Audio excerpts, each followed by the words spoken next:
We are at yet another episode of Ask the Knight. 3 questions, 3 answers. Let's see what I can do for you. And we have one from Kira Online, aka The Commander. His question. You arrive at Beacon Academy. Ooh, a Ruby question. By the way, if you haven't ever seen that animated web series, please go check it out at roosterteeth.com. Seriously, such a great series. Anyway, going back. You arrive at Beacon Academy. Ozpin give you a choice of weapon and team. What's your weapon and team? Teams willing to accept you: Ruby, JNPR, CRDL, SSSSN, or Cinder's team. I would go with the Scythe, and I would go with Team Ruby, simply because, despite some of the dysfunctional teamwork that goes on occasion, they're a solid, cohesive unit, and Ruby, as youthful and as ditzy as she is one heck of a warrior, and you actually dig her enthusiasm for what for the role that she plays in the series. So that's who I would go with. And we go to question 2, and it's from one of my latest subscribers, Simple Humor, who, like me, is a big Thunderbirds fan.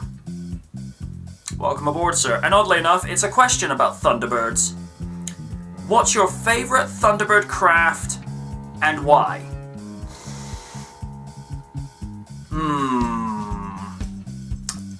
Tough call.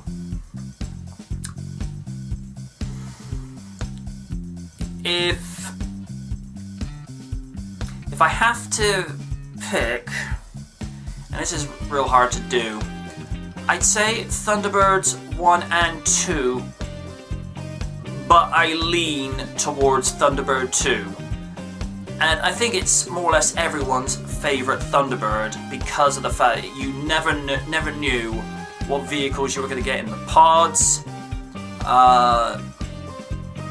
Most of the rescue scenes were all revolved around Thunderbird 2. It's very rare occasions where you only need Thunderbird 1 just to get the job done. So I like Thunderbird 1 for its blistering speeds and just being able to do some things that most scout craft couldn't do, but I gotta love Thunderbird 2. She's a great craft. Hope that answers your question. Okay, and question 3. What is your best advice for anyone who wants to make a name for themselves on YT, Blip, Dailymotion, etc.? I don't get asked this question very often, but I'm always willing to give my 2 cents. I wouldn't say wisdom, because I wouldn't consider myself one of the wisest people, but I've known enough things that I've done as a podcaster in the past to know what works, what doesn't work. I'd say the best thing to do is find your niche. Find something that you can gravitate towards to. Find something that, really speaks to you. In the sense of, something that you love. It's like anything, if you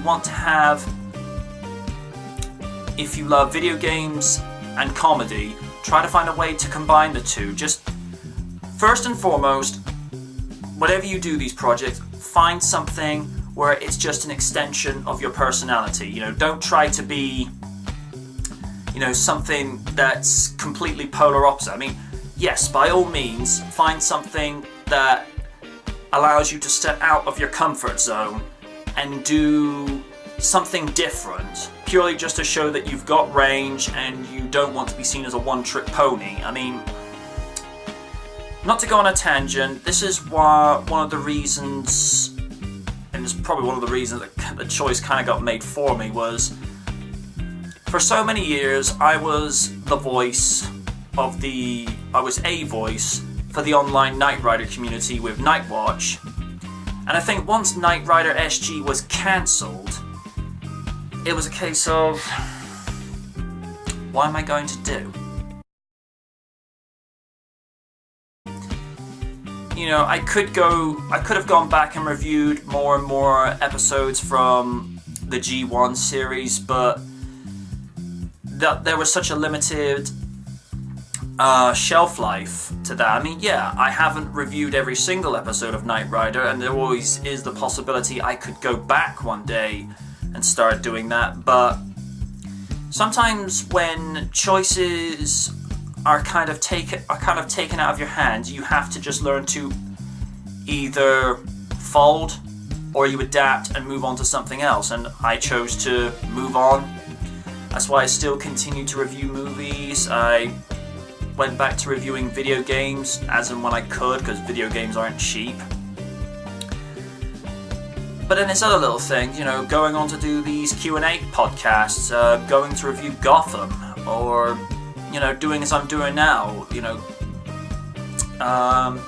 doing the coverage with Before the Storm to talk about the brand new Thunderbird series.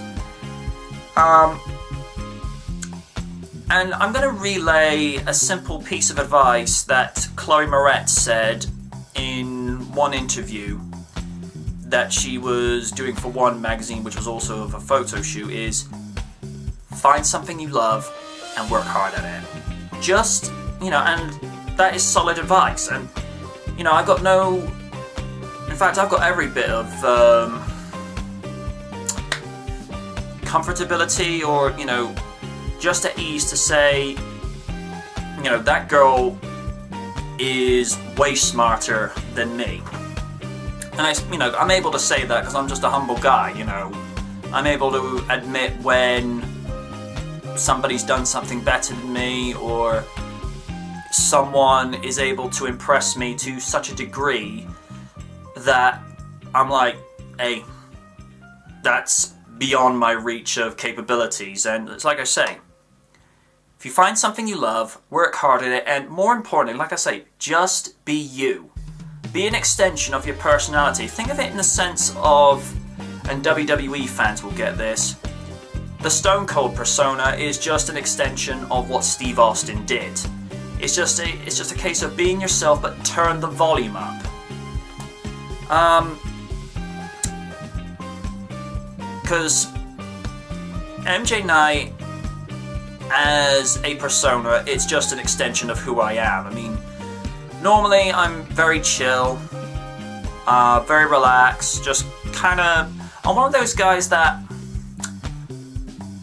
I'm friendly, but I'm not exactly a socialite or, you know, an active socialite. I'm, you know, one of those guys that likes to keep to himself, mind his own business, stay out of trouble. Here, it's essentially, again, you know, just being me, but turn the volume up. I'm wacky, eccentric, I tell it like it is, but at the same time, just trying to be a nice guy in the process and just trying to have fun. I just want to clarify something that some people seem to think that because at times people sometimes mistake me for being American when I'm actually English. I just want to state that, and this is when I say being yourself, because I've watched so much American TV over the years, it's little nuances, little quirks, you know, rubs off on the way that I would sometimes make quotes or sometimes recite lines, because sometimes I, you know, just come off from watching an episode of Knight Rider and I'd be thinking of the tone, pitch, and delivery that some characters would be saying their lines, and it's not something I force, it's just the way it is. So if people thinking I'm faking that, I can assure you I'm not. It's just something that just flows off the tongue quite naturally. I know that's a bit of a long-winded tangent, and I apologize for taking a bit unnecessary time there, but, you know, it's basically true what it is there. Find a content and a subject that you're very much passionate about and work hard at it, and just be you, and, you know, Be an extension of yourself if you so have to. Well, that'll do it for this episode. You know how the shtick works by now. Send any questions over to my Twitter link in the outro, comment section below, or go to my Dynamic Night website. Until then, folks, ask again, and I hope you have a good weekend.